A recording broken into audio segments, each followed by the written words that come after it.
The Minnesota Wild are putting a lot of effort in trading forward Jason Zucker this offseason. Apparently they've had discussions with 5 NHL clubs on a potential trade. So why are they trying to trade one of their top scorers, and what are they trying to get in return? We'll get into all the latest coming up next.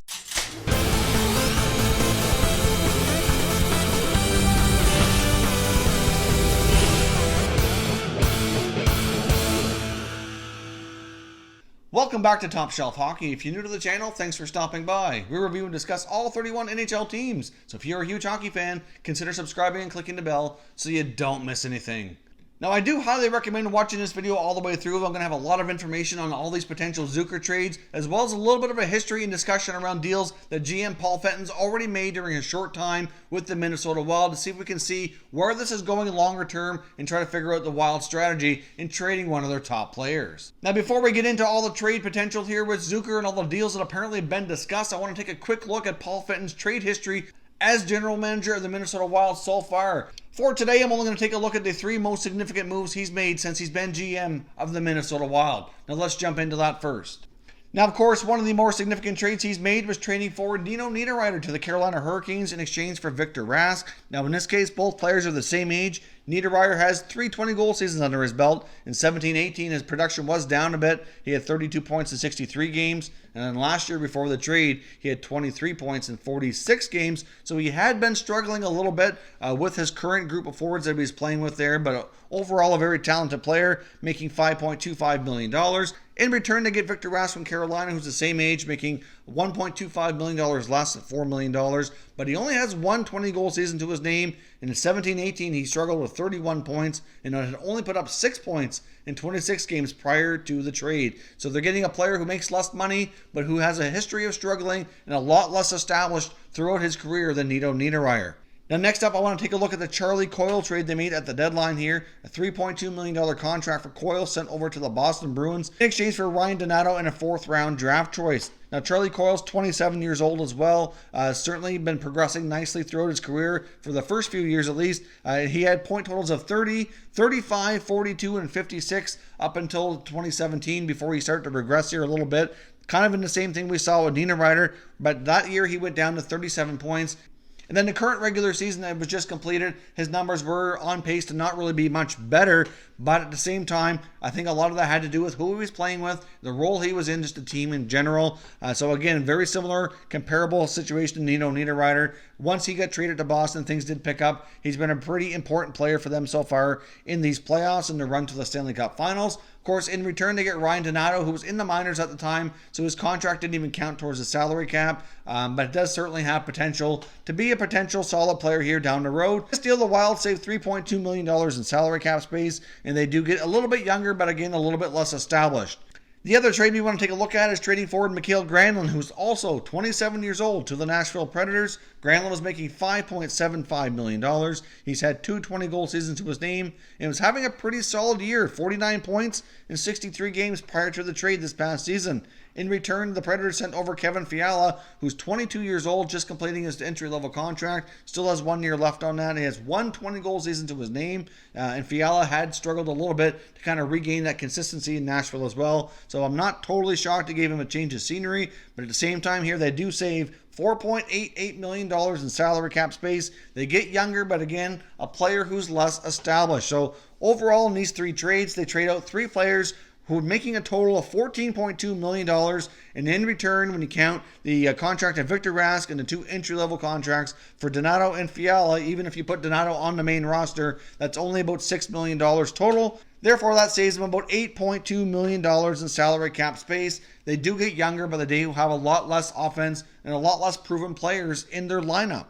So in these 3 trades, it looks as though Paul Fenton's main thing is trying to get younger and save some salary cap space, which I do understand. Obviously, in the case of Niederreiter and Coyle, where they're going on 2 straight seasons where their production was kind of lagging and certainly had regressed from their previous career highs. So I kind of get where they're coming from in that regard. At the same time, these players were not overly old. They're still young enough that they could have bounced back had they made some other trades that would get them playing with some different people. In the case of Mikael Granlund, his production hadn't even been down. Like, his numbers were actually really good the year he was traded. And in return, they get a 22-year-old player with a lot of potential, but somebody who had been struggling in Nashville. So they do save cap space, but again, they lose some offense. So a little bit puzzling in a sense.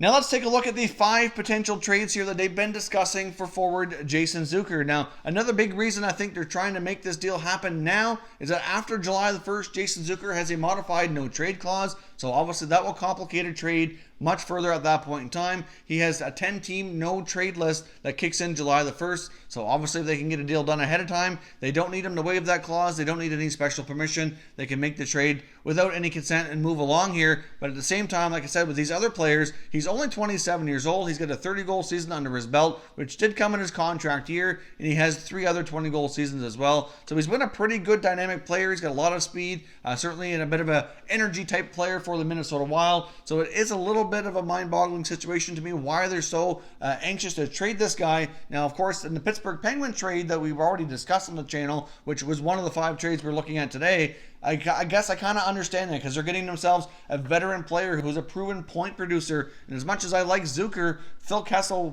has been putting up more points and theoretically could help out offense even more. I also like that trade for the Pittsburgh Penguins side of things because they're moving along a 32-year-old player in Phil Kessel. They're moving out that contract of Jack Johnson as well, which I wasn't fond of since it was signed. The Penguins, they get Jason Zucker, who's an energetic, speedy winger who can play in their top 6 with Malkin or Crosby, and in Victor Rask, they get themselves a bottom 6 center. That deal probably would work well for both teams, at least on a short-term type of basis. But these other trades we're going to look at, some of them are a little bit mind-boggling. So let's jump in here.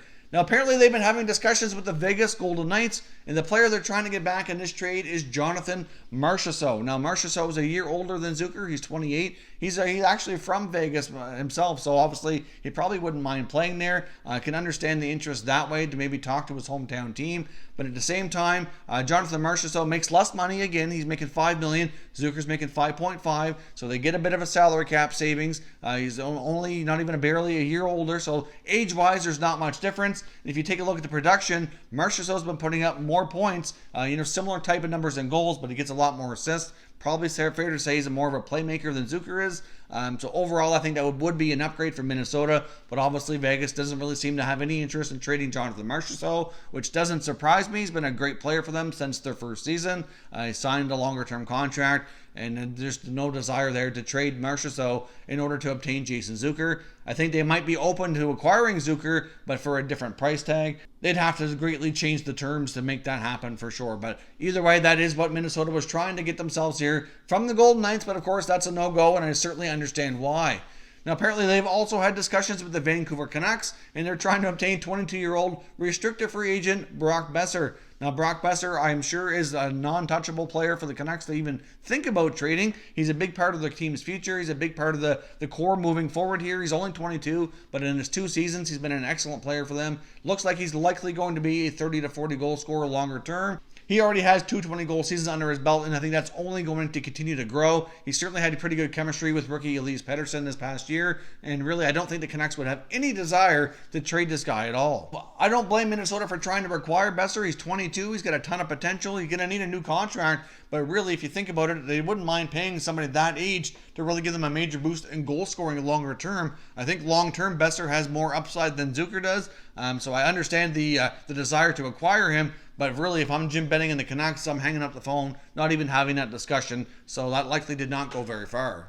Now, apparently, they've also had discussions with the Arizona Coyotes where they looked at acquiring forward Christian Dvorak. Now, Dvorak's a player who came out of junior with a ton of potential, had some fantastic years for the London Knights, but has yet to really establish himself as a really proven solid offensive player, at least in my opinion so far. In 2 solid years with the Coyotes, he's got 15 goals each year, so obviously that's not, a big number to really work upon, but I do think he's got a lot of potential as well. He did sign a big extension last summer as soon as he was eligible, since he was going into the last year of his entry-level contract. He signed a 6-year contract of $4.45 million, so obviously that's a player who's signed longer term. If you do get that potential you think is there, you don't have to worry too much about the cost going up since he's signed for a lot of years. Kind of understand the interest there. Does make sense to a degree for Arizona to maybe consider trading to a more established Zucker. I do think that they could use a more veteran scorer in that lineup, and I think Zucker could provide that. Dvorak so far has some potential, but hasn't really fulfilled a lot of it. So I can understand that trade, but the Arizona Coyotes apparently countered with forward Christian Fischer instead of Dvorak. So obviously they don't really seem to have much interest in trading Dvorak, but I wouldn't be totally shocked to see them maybe revisit that and maybe go back on that one here yet again. Obviously the Wild weren't all that interested in Fischer since the deal didn't really progress any further along, but that's a deal that you might possibly look at later on here. Possibly can see the Wild and the Coyotes maybe having further talks later on. Now, of course, the other team is the Calgary Flames, who Zucker was that close to being traded to at the NHL trade deadline. Apparently, they had a deal in place. The Flames thought they were getting Zucker, but for whatever reason, the deal did not get completed before the deadline came and passed.